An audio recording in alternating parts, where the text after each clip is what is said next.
Bagaimana hukumnya orang yang menikah akibat hamil di luar nikah? Saya pernah mendengar bahwa pernikahannya tidak sah sampai bayinya lahir, baru boleh dinikahi. Bagaimana cara menyampaikan pada keluarga kita yang mengalami masalah seperti ini karena pernikahan tidak sah? Pendapat yang paling kuat, pernikahan wanita hamil di luar nikah tidak sah. Ini pendapat yang paling kuat. Jumhur ulama hampir sepakat masalah itu. Ada pendapat sebagian, ya, sebagian pendapat dari ulama yang mengatakan bahwasanya dianggap sah pernikahan itu kalau memang yang menikah dengannya adalah orang yang menghamilinya, dan itu pun Ibnu Taimiyah rahimahullah memberikan syarat harus dua-duanya taubat nasuha. Memang karena taubat, ada hadis yang mengatakan taubat tajubbu ma qablaha, taubat membersihkan dosa yang lalu-lalu. Kalau dia bertaubat maka dianggap seperti dia tidak melakukan itu. Dan mudah-mudahan dengan taubat pernikahan mereka sah, anak juga kalau lain dinisbatkan kepada orang tua sah. Tapi bagi orang yang tidak bertaubat, misal ada orang, saya tahu beberapa orang, mereka hamil berhubungan biologis sebelum menikah, kemudian setelah menikah pun tidak taubat, dianggap ini sesuatu yang biasa saja. Ya. Maka ini pernikahannya lebih dekat kepada pendapat jumhur. Kalau dia nikah tidak sempat taubat, ini berarti tidak sah pernikahan, harus nikah ulang. Anak pun tidak ada penisbatan nama selama itu hamil di luar nikah. Saya 2 kali kehilangan anak karena prematur. Saya merasa kadang bersalah karena tidak bisa menyelamatkan anak saya. Karena fasilitas di rumah sakit yang dibutuhkan tidak ada. Sehingga saya harus berputar-putar mencari fasilitas yang ada. Tapi akhirnya tidak bisa diselamatkan. Bagaimana menurut Ustaz? Apakah saya berdosa? Tentu saja kalau sudah ikhtiar begini tidak dosa. Tidak ada hubungannya. Dan matinya anaknya ibu ini ajal. Karena ajal, bukan karena fasilitas tidak cukup. Ada orang melahirkan di bidan. Ada orang di zaman dulu banyak di kampung-kampung kita, datang bidan ke rumahnya, diranjangnya dia melahirkan. Selamat. Bukan karena fasilitas itu. Kuasa Allah. Kalau mati, khusus mati akidah seorang muslim karena ajal. Nggak ada hubungannya dengan fasilitas. Semua yang misalnya orang tabrakan, tabrakannya penyebab saja. Supaya ada histori dalam kehidupan manusia, oh ini karena tabrakan, oh ini karena sakit. Tapi intinya karena ajal. Karena kalau ajal belum datang, mau sakit separah apapun, mau sehebat apapun, tabrakannya tetap tidak mati. Jadi kematian anak ibu ini justru karena ajal. Dan berita gembira tentu bagi orang-orang yang meninggal anaknya sebelum balik. Yang penting sudah punya ruh, sudah 4 bulan di rahim, sampai sebelum balik kalau meninggal ini menjadi aset kita. Aset di akhirat. Ya. Kata Nabi SAW, tidak ada kepada wanita-wanita di Madinah pada saat itu, Nabi ceramah khusus di depan para sahabat berkata, tidak ada seorang pun dari wanita di antara kalian yang kehilangan anaknya 3 sebelum balik. 3 kali keguguran misalnya, tapi sudah 4 bulan, sudah ada ruhnya. Sampai sebelum balik, sebelum 12-13 tahun, kecuali akan jadi penolong baginya pada hari kiamat masuk surga. Kalau ada seorang perempuan mengatakan, ya Rasulullah bagaimana dengan 2? Kata Nabi SAW, 2 juga. Lalu perawi hadis mengatakan, sahabat yang meriwayatkan hadis mengatakan, saya yakin kalau ada seorang wanita yang berkata, bagaimana kalau 1, pasti Nabi akan mengatakan 1 juga termasuk. Ya. Jadi ini aset. Dalam hadis yang lain kata Nabi SAW, waktu keluar dari masjid kemudian ramas baju sahabatnya dengan sangat keras, sampai sahabat itu kaget. Lalu kata Nabi SAW bersabda, tidak ada seorang pun di antara kalian yang anaknya meninggal sebelum balik kecuali akan memegang tubuhnya pada hari kiamat seperti saya pegang bajumu ini. Sampai Allah memasukkan mereka semua ke dalam surga. Tentu kalau orang tuanya tidak membatalkan keislamannya ya. Tidak ada kesyirikan, tidak ada kekufuran. Dosa-dosa lain mudah-mudahan Allah subhanahu wa ta'ala masih maafkan masalah itu.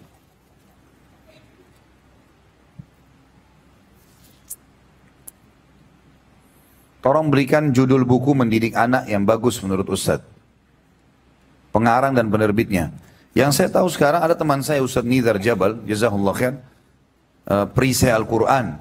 Ya, itu beliau banyak sekali berkreasi sekarang di buku-buku untuk anak-anak. Yang saya tahu itu buku yang bagus.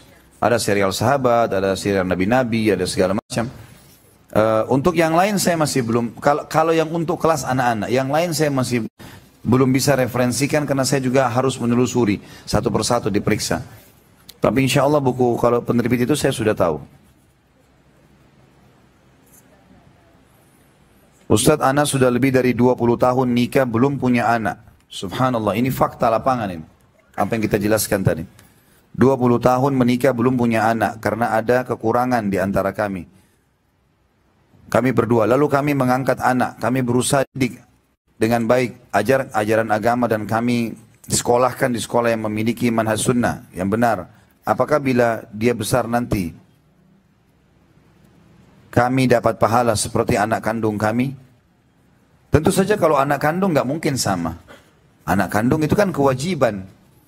Kalau anak angkat, bapak ibu tidak wajib. Artinya di tengah jalan misal, bapak ibu bilang, sudah saya nggak mau lagi ngurus anak ini, mau dikembalikan ke orang tuanya, nggak dosa.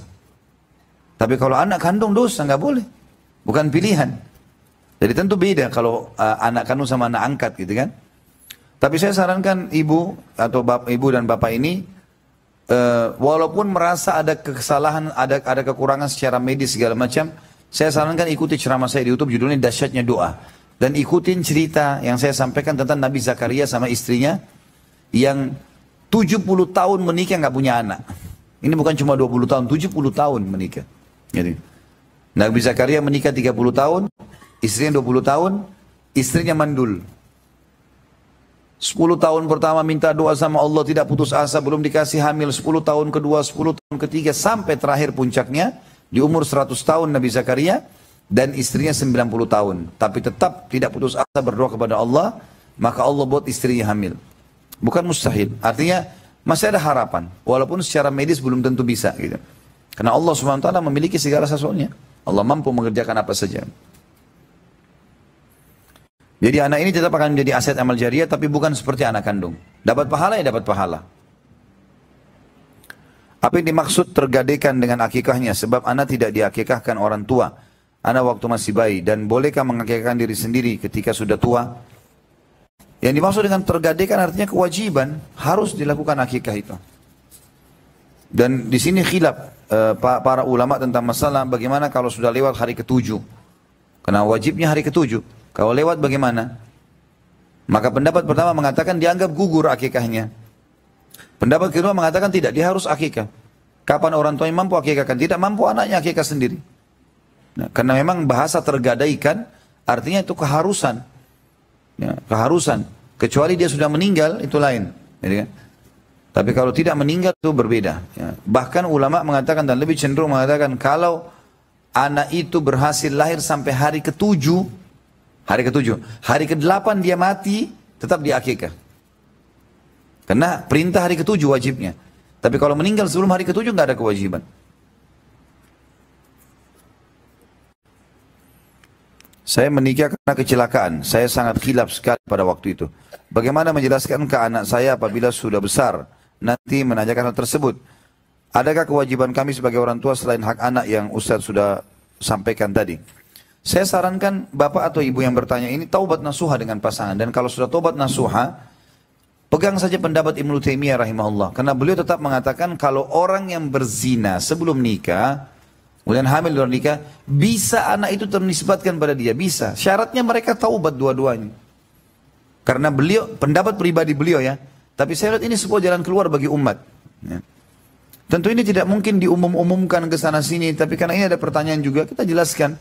Dan sudah saya jelaskan juga dalam materi kita tadinya bahwasanya ini jalan keluar yang sangat luar biasa dari Allah SWT melalui lisan Ibnu Taimiyah rahimahullah, gitu kan. Jadi kalau mereka sudah taubat nasuha, maka dianggap ya anaknya boleh dinisbatkan kepadanya walaupun tadi dari hasil zina. Bagaimana hukumnya seorang anak laki-laki yang menunda menikah karena masih menanggung nafkah untuk kedua orang tuanya?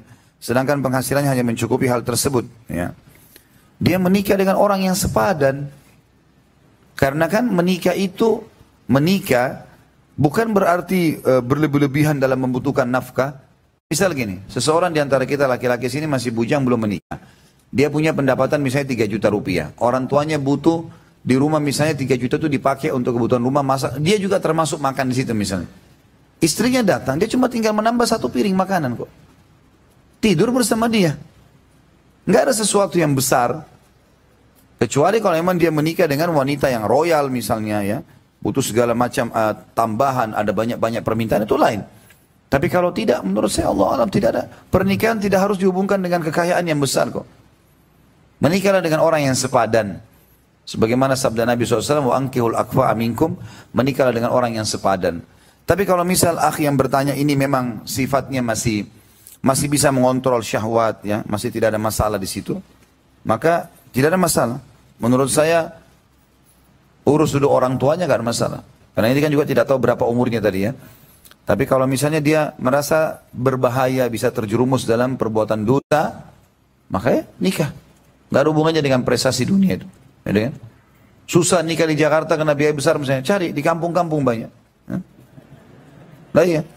Saya dengar waktu saya lagi berkunjung di salah satu kota di Jawa Timur, saya temukan ada beberapa wilayah yang orang menikah dengan 2,5 juta nikah. Gitu kan? Dan istrinya boleh dibawa. Insya Allah itu satu solusi yang sangat baik.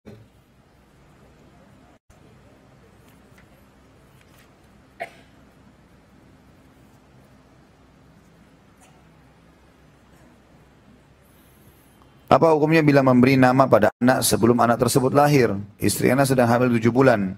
Anak mau memberinya nama. Jika Ustaz berkenan menyarankan nama untuk anak-anak. Insya Allah anak-anak akan lahir di bulan Ramadan. Menurut hasil USG anak saya perempuan. Istri anak suka sekali mendengarkan ceramah Ustaz. Maka mohon Ustaz memberikan saran untuk nama anak. Kalau kita memilih nama boleh. Memilih nama. Gitu kan. Tidak ada masalah. Dan memang kalau sudah 7 bulan berarti sudah ada ruh. Ya, ada ruh. Kalau ada ruh berarti sudah boleh diberikan nama. Tidak ada masalah. Tidak ada masalah, karena itu sudah boleh dikatakan nama si fulan, boleh saja nama. Dan nama, saya sudah bilang tadi, nama yang paling baik adalah nama yang ternisbatkan kepada hak Allah. Kalau perempuan ada amatullah, amatur rahman, ya. Kalau enggak, maka boleh saja menggunakan nama-nama yang ibu-ibu para nabi seperti Maryam, ya. Kemudian istri para nabi Khadijah, Aisyah, Hafsah, ya. Kemudian Sauda, banyak, Zainab, Ruqayyah, Ummu Kalthum, Nusaibah, ya, banyak. Ada juga kalau tidak salah, saya lupa nama, ada satu wanita perawat pertama dalam Islam dari sahabiat, ya. Itu ada juga nama, saya subhanallah tidak terlintas sekarang, tapi ada nama-nama. Dan ada buku saya sarankan, buku itu judulnya nama-nama yang baik buat anak. Mungkin bukunya setebal ini kurang lebih. Mungkin sebesar ini maksud saya. Bukunya sebesar ini dan dia tipis, lebih tipis dari ini jauh. Mungkin harganya 10.000 rupiah gitu ya. Itu terbitan Pustaka Ibnu Umar, bisa dibeli. Ya. Kalau saya menyarankan secara pribadi, maka saya menyarankan secara umum gitu, lebih baik secara umum. Karena kalau saya sebutkan nama tertentu mungkin belum tentu Bapak Ibu ini setuju nanti dengan nama itu. Maka lebih baik nama itu dilihat dari nama-nama yang makna-maknanya baik, sehingga memang bisa lebih cocok nantinya. Kadang-kadang sebenarnya juga kalau ada orang yang menanyakan atau minta kepada saya, mengatakan Ustaz tolong berikan nama, saya biasanya menanyakan mau dimulai dengan huruf apa gitu. Kemudian saya coba carikan, telusuri, kalau saya temukan, sampaikan. Kalau enggak maka saya biasa pandukan ke buku-buku yang ada ini. Ada lagi enggak? Masya Allah. Ini sudah disortir begini. Bagaimana kalau nggak disortir? Apakah dalam Islam ada ajaran tentang KB di zaman sekarang ini? Apakah boleh seseorang perempuan istri ikut KB? Boleh saja. Setahu saya nggak ada larangan. Kecuali bahan-bahannya haram. Ada dua hal yang harus diperhatikan dalam program KB ini. Yang pertama, bahan-bahannya halal atau enggak. Yang kedua, tentu selain KB dengan segala programnya ya, boleh saja. Misalnya suntik, minum kapsul, atau mungkin orang sekarang pasang spiral dan seterusnya, ini halal boleh saja. Ini yang pertama boleh, asal bahannya halal. Yang kedua, ini tidak boleh lepas. Ya. Niatnya bukan karena tidak mau punya keturunan, tapi mengatur keturunan. Itu boleh. Misal, kita memberikan hak anak, pertama nyusuin 2 tahun. Nanti tahun ketiga baru hamil misalnya. Jadi setiap 3 tahun itu nggak masalah. Karena Nabi SAW menyuruh bahkan ya kita memiliki keturunan yang banyak. Kata beliau dalam hadis yang sahih, tazawwajul waludul wadud fa inni mukatsirun bikum yaumal qiyamah. Menikahlah dengan wanita yang subur dan juga penyayang. Salah satu makna penyayang adalah cinta dan urus suaminya serta mau memiliki anak yang banyak. Karena hubungannya antara kasih sayang dengan kalimat sebelumnya subur. Kata Nabi, nikahilah wanita subur dan penyayang. Ya. Karena saya bangga dengan jumlah umatku pada hari kiamat. Jadi makna penyayang sini masuk dalamnya adalah memiliki keturunan yang banyak. Karena Nabi tutup, buka dengan subur, hadisnya tutup dengan kalimat, saya bangga dengan jumlah umatku yang banyak pada hari kiamat. Ya. Jadi ini selalu ada waswas syaitan kepada para ummahat kita muslimat agar menahan keturunan mereka. Ini nggak boleh nih. Kecuali ada udzur-udzur syar'i ya. Misal kalau dia hamil lagi bisa anaknya lumpuh, cacat ya, atau mungkin bisa mengancam jiwanya, itu lain. Lalu dokter menyarankan agar disterilkan saja, itu nggak ada masalah. Kalau memang bahaya. Makanya ibu-ibu juga jangan buru-buru operasi ya. Nikmatilah proses ibadah itu. Nah, kalau seandainya orang beda nikmatnya orang ibadah haji, gitu kan?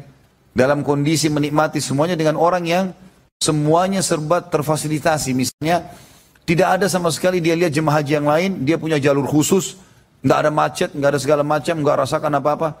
Beda ibadahnya dengan orang yang merasakan suka dukanya itu. Dan Allah akan memberikan sesuai dengan kadar juhud itu. Gitu kan? Makin beda pahalanya orang yang sholat di musim dingin, ya. Dengan orang yang sholat di biasa-biasa saja, udara nggak ada masalah. Beda sesuai dengan kadar juhudnya dan upayanya. Jadi sabarlah wahai muslimat ya. Sekarang ini luar biasa, manjanya bukan pada tempat ya. Jadi semuanya mau cepat-cepat. Bisa normal enggak? Operasi aja. Suami saya mampu kok. Betul suami mampu. Tapi pahalanya sayang. Kita sudah tahu kalau operasi maksimal bisa punya 3 anak. Lebihnya sudah terancam resiko. Padahal itu aset-aset amal jariah kita. Amalan apa yang paling baik ketika istri hamil agar anak kami ada saja ya. Agar anak kami ganteng seperti Ustadz ya. Mohon doa dari Ustadz dan jamaah agar anak kami mudah dididik. Ini Allah yang kasih, bukan pilihan saya. Itu juga relatif, itu kan penilaian Bapak Ibu. Terima kasihlah sudah nilai saya. Minta anaknya seperti Nabi Muhammad SAW, minta seperti Abu Bakar, bukan seperti saya gitu.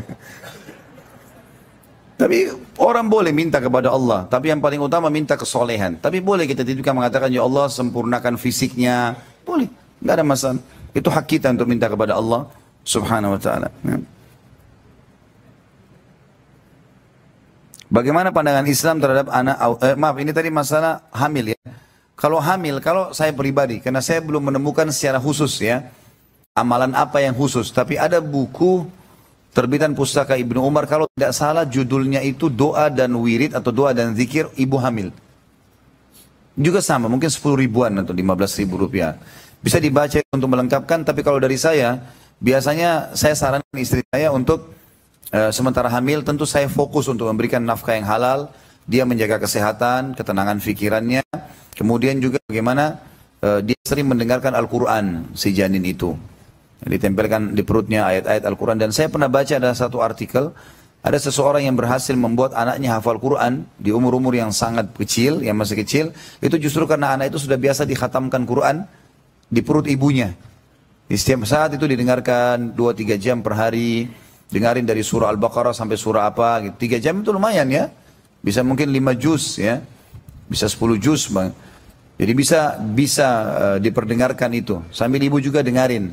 Mudah-mudahan dengan biasanya dia mendengarkan Al-Quran itu malah jadi bagus buat dia. Itu surveinya.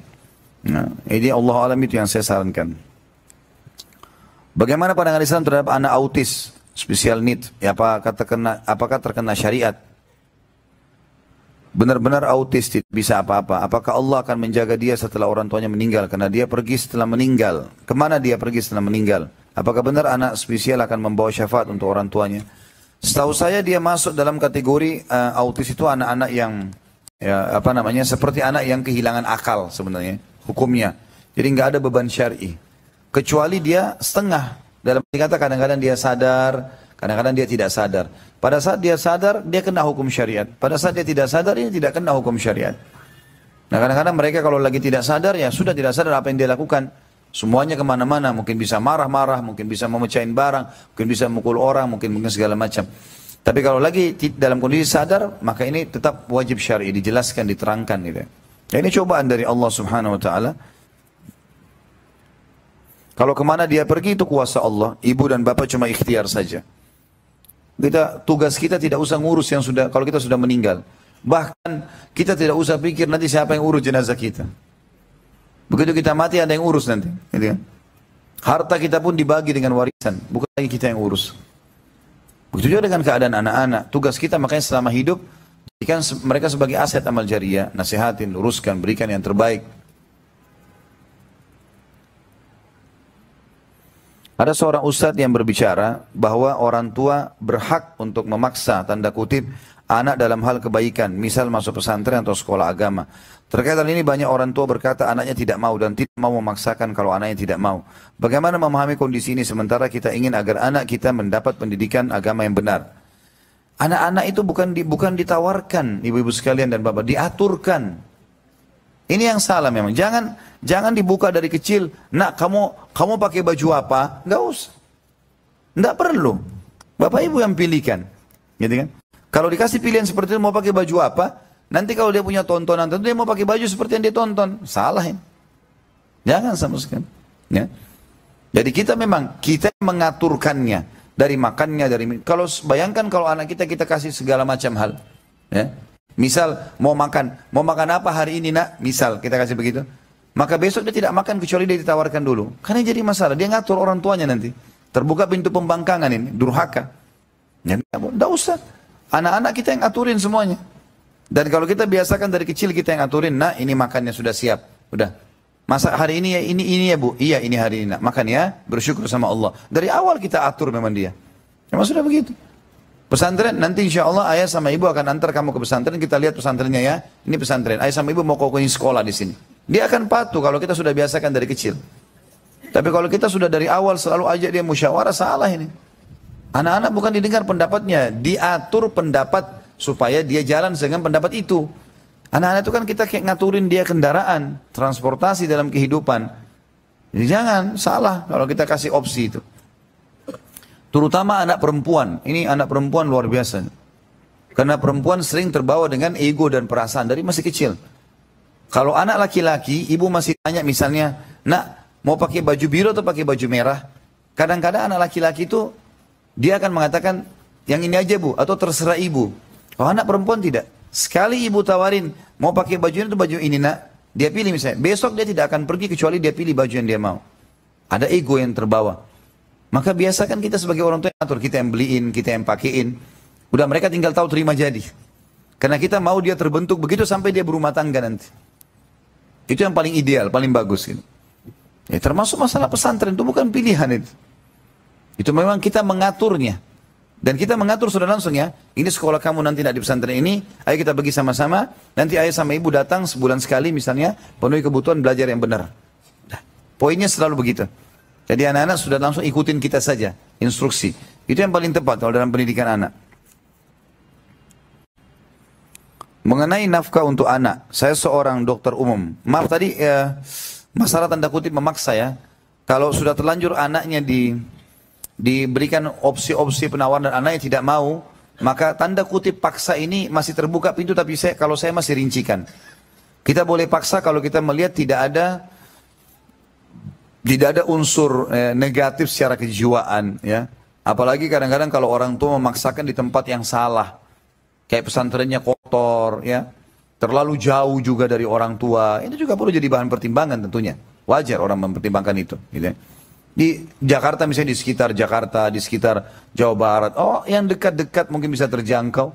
Tapi kalau dia kirim anaknya misalnya ke Sumatera jauh atau ke mana gitu kan, terlalu jauh buat dia gitu. Kesian juga memang dari satu sisi. Jadi kita juga harus punya pertimbangan-pertimbangan itu. Itu dirincikan dulu.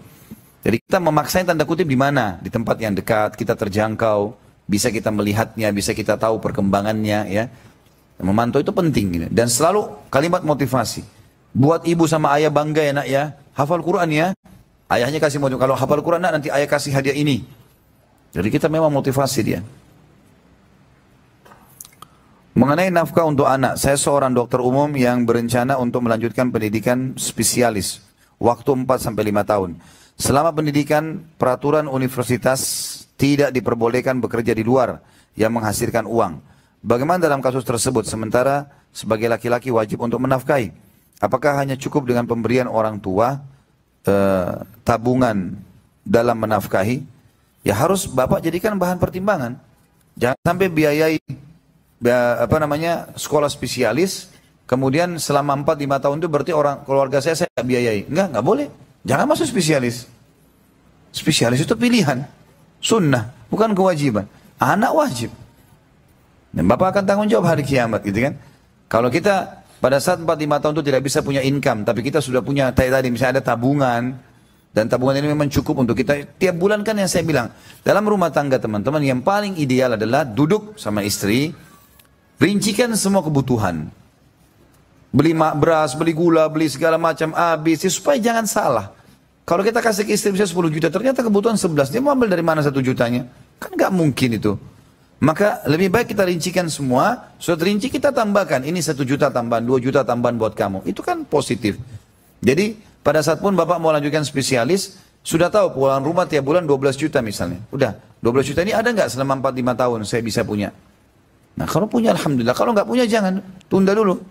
Jadi, jangan sampai kewajiban terbengkalai hanya karena masalah sunnah. Apakah baik secara syar'i apabila saya memberi nama anak Aisyah, Syifa, Ali Ar-Rahman? Masya Allah, panjang sekali. Aisyah saja. Saya mau minta Bapak Ibu coba datangkan kepada saya nama satu orang Nabi yang 2 komponennya. Ada? Hah? Ada Muhammad Adam. Adam saja kan? Muhammad saja kan? Musa, Isa, Yusuf, satu nama. Kenapa kita namanya banyak? Hah? Satu saja. Ada orang nama hari itu bulan Rajab misalnya, Rajab. Tambah lagi rumah sakitnya Syifa, Rajab Syifa. Tambah di Ciputat, tambah Ciputat. La haula wala quwata illa billah. Untuk apa? Nggak ada gunanya.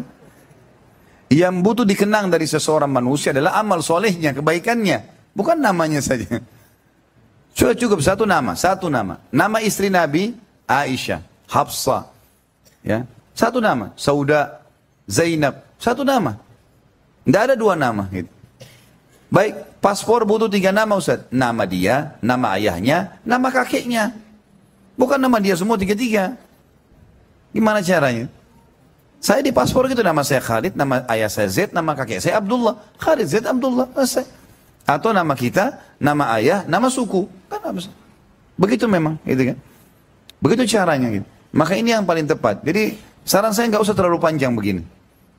Insya Allah kalau pendidikannya baik, maka dia akan dapat yang kita inginkan. Oh saya mau anak saya ini menyejukkan hati orang tua. Ya sudah, buat baik-baik pendidikannya akan menyejukkan hati kok. Dan insya Allah kalau diniatkan Aisyah karena seperti Ummul Mukminin Aisyah akan jadi baik insya Allah. Karena dia adalah wanita yang mulia dalam Islam.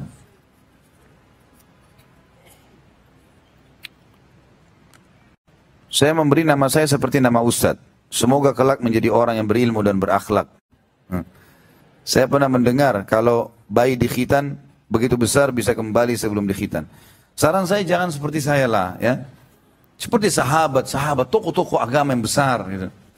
Tokoh agama besar banyak, Abu Bakar, Umar, Uthman, Ali. Khalid pun niatkan Khalid bin Walid. Bukan Khalid bin Zaid. Terlalu kecil sekali kalau saya gitu. Niatkan sahabat, pejuang Islam yang besar gitu kan. Insya Allah mudah-mudahan itu lebih positif. Niatkan ke situ. Innamal a'malu binniyat. Saya pernah mendengar kalau bayi di khitan begitu besar bisa kembali sebelum di khitan. Apa maksudnya ini? Saya pernah mendengar kalau bayi di khitan begitu besar bisa kembali sebelum di khitan. Tidak, sama sekali enggak. Enggak ada hubungannya. Maksudnya kembali seakan-akan belum di khitan. Gimana caranya? Enggak mungkin itu. Anak Ustadz berapa umurnya itu di khitan? Baru berapa hari lahir? Anak saya baru berapa hari lahir? Saya bawa ke satu klinik dekat rumah di khitan, alhamdulillah. Pakai apa yang sekarang? Laser ya? Ya alhamdulillah, selesai. Gak ada masalah. Anak perempuan saya sebentar lagi lulus SMP, tapi dia tidak ingin lagi melanjutkan ke sekolah formal. Dia hanya ingin belajar ilmu agama saja. Tapi bapaknya tidak setuju jika tidak ada pendidikan formalnya karena terkait ijazah.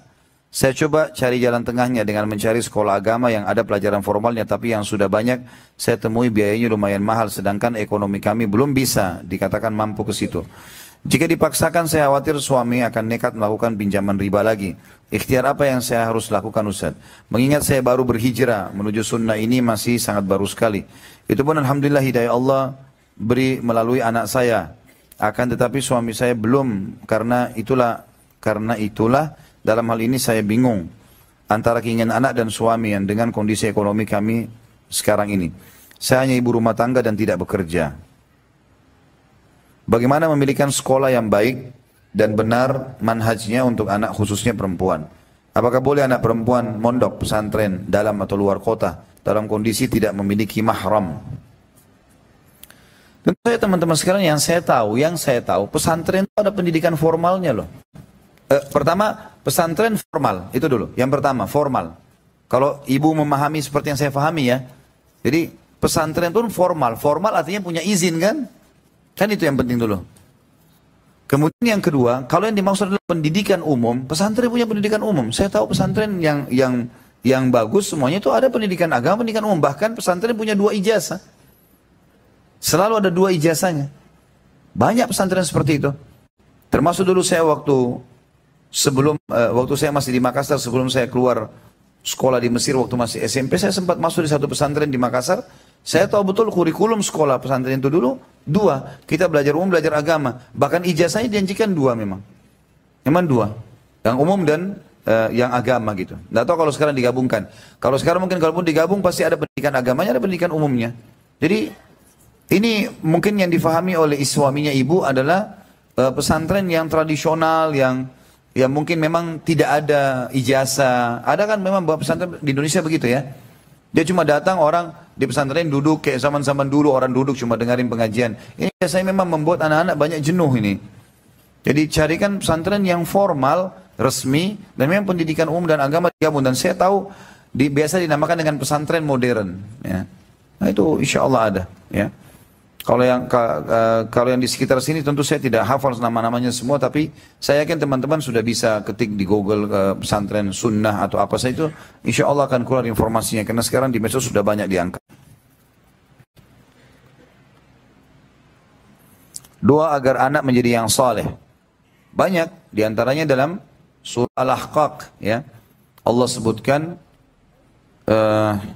sebentar saya lihat dulu ayatnya. Kalau nggak salah kita sudah sebutkan pertemuan yang lalu itu ya. Doa dalam surah Al-Ahqaq itu. Surah nomor 46 ayatnya saya lihat dulu.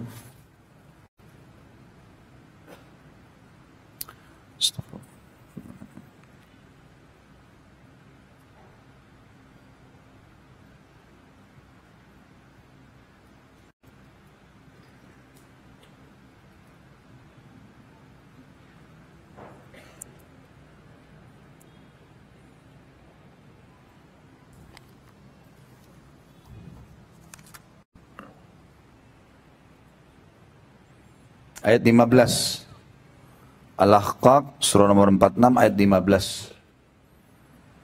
Al-Ahqaq 46 ayat 15 dengan As-Saffat surah nomor 37 ayat 100. Jadi ada 2 ayat itu ya. Yang saya tahu tentunya, tentu masih ada yang lain, tapi ini yang mungkin keterbatasan ilmu saya sampai di situ. Al-Ahqaq surah nomor 46 ayat 15 bunyinya a'udzubillahi minasyaitonirrajim rabbi auzi'ni an ashkura ni'mataka allati an'amta 'alayya wa 'ala walidayya wa an a'mala salihan tardahu wa aslih li fi dhurriyyati. Ini saksi bahasan aslih li fi dhurriyyati inni tubtu ilaika wa innani minal muslimin. Ya Tuhanku, karuniakanlah aku agar mudah mensyukuri nikmatmu padaku dan kepada kedua orang tuaku, dan mudahkan aku untuk beramal saleh serta perbaiki keturunanku. Sesungguhnya aku telah bertaubat kepadamu dan aku termasuk orang-orang yang menyerahkan diri. Kalau As-Saffat tadi, surah nomor 37 ayat 100 bunyinya Rabbi habli minas salihin. Ya Allah karuniakanlah aku keturunan yang salih.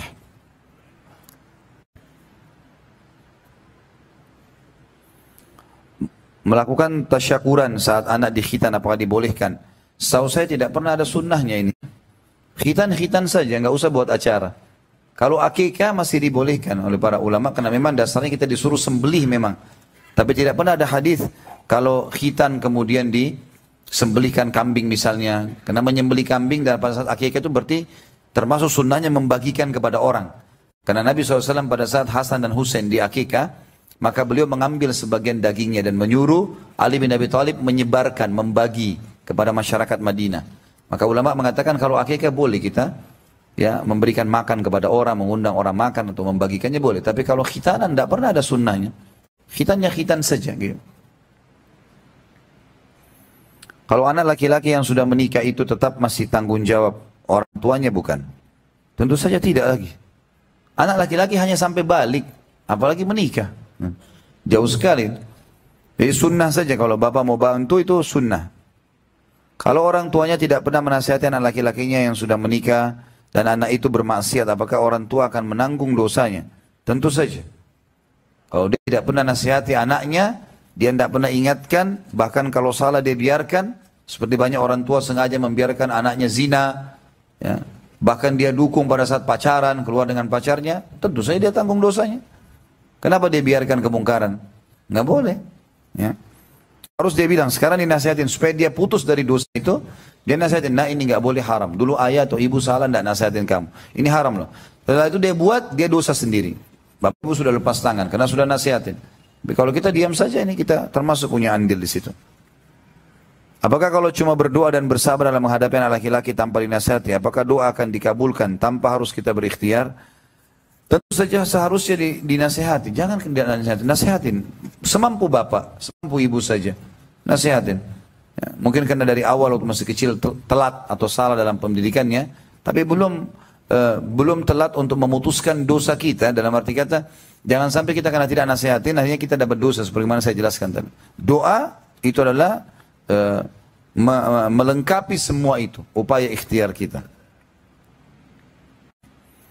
Kapan usia terbaik untuk anak masuk pesantren? Apakah anak tidak kehilangan kasih sayang orang tua jika masuk pesantren? Apakah ada riwayat sahabat-sahabat Nabi yang menitipkan pendidikan anaknya ke orang lain? Tentu saja teman-teman sekalian, kalau usia yang ideal, saya yakin sekarang di Indonesia sudah diadakan survei, makanya pesantren rata-rata kelasnya SMP dan SMA. Jadi di antara 12 tahun sampai tamat ya. Jadi kurang lebih 6 tahun setelah itu, jadi sampai 18 tahun. Biasa dikenal dengan sanawiyah dengan aliyah ya, atau apalah istilahnya. Mungkin ada perubahan-perubahan di beberapa pesantren, tapi yang jelas ini SMP SMA adalah umur memang paling ideal karena umur di mana terbentuk pribadinya. Kalau masalahnya masukkan pesantren, apakah kasih sayang orang tua kurang? Tentu saja tidak. Justru bentuk kasih sayang kita menyelamatkan dia. Kan, kecuali kalau bapak ibu bisa ekstra hati-hati. Ada masya Allah beberapa keluarga yang saya tahu suami istri memang luar biasa waktunya, luar biasa buat anak-anaknya. Duduk diajarin tahfidz, ya. Istrinya ngajarkan bahasa Inggris, ngajarkan segala macam. Ada orang yang begitu, itu lain, tidak butuh pesantren. Tapi kalau bapak ibu sendiri nggak punya bekal agama, apa yang mau diajarin ke anak-anak?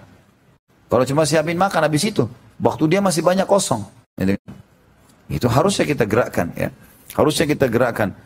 Kalau yang saya lakukan anak-anak saya, ada yang perempuan saya tidak masukkan pesantren, tapi karena memang istri bisa mengawasin di rumah, kemudian juga saya coba buatkan padat program. Jadi misalnya habis pulang sekolah, jam 2 siang, itu saya memang sudah aturkan, bukan pilihan. Bukan mengatakan nak mau atau tidak, enggak. Tahfidz Quran sampai asar. Ya. Kemudian habis asar, dia bisa pulang ke rumah istirahat, murajaah, pulang ke rumah, habis antara maghrib isya dia boleh istirahat. Tapi alhamdulillah itu juga efektif gitu kan. Itu juga efektif. Yang paling dasar sebenarnya kalau anak laki-laki, itu yang paling dasar ke pesantren. Kalau anak perempuan, tadi juga ada yang lupa saya jawab, bagaimana kalau anak perempuan sekolah di pesantren dan tanpa mahram? Kalau pada saat pergi bapak ibu sudah antar, tiba di lokasi nggak ada masalah. Karena mahram dibutuhkan pada saat perjalanan. Kalau saat tiba di lokasi, sekarang istri saya mau ke Surabaya, saya temanin sebagai mahramnya. Begitu tiba di Surabaya, saya tinggal, dia sama keluarganya, tidak ada masalah, sudah tiba ke lokasi. Ya, jadi bisa saja. Nanti kalau mau pulang lagi, Rasulullah tinggal sampai 6 tahun di sana. Sampai 6 tahun, gitu kan. Barulah setelah itu Nabi SAW tinggal di Mekah. Tapi memang zaman dulu belum ada sekolah formal kayak kita. Kalau sekarang kan pesantren ini sudah sangat memudahkan kita. Masuk, sudah ada asrama, ini asramanya Bapak Ibu, ini kurikulumnya, ini peraturan pesantren. Kita bisa tanya kan. Kita bisa bilang, ada pesantren yang Masya Allah high quality semuanya. Banyak sekali. Ya, banyak sekali yang saya tahu, Masya Allah pesantren itu bagus gitu. Yang saya tahu kalau kayak agak jauh di Jawa Tengah sana ada ada pesantren Al Irsyad. Kenapa ini?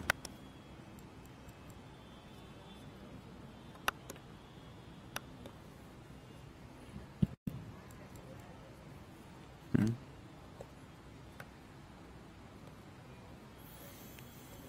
Ini mati ya. Ada mic lain.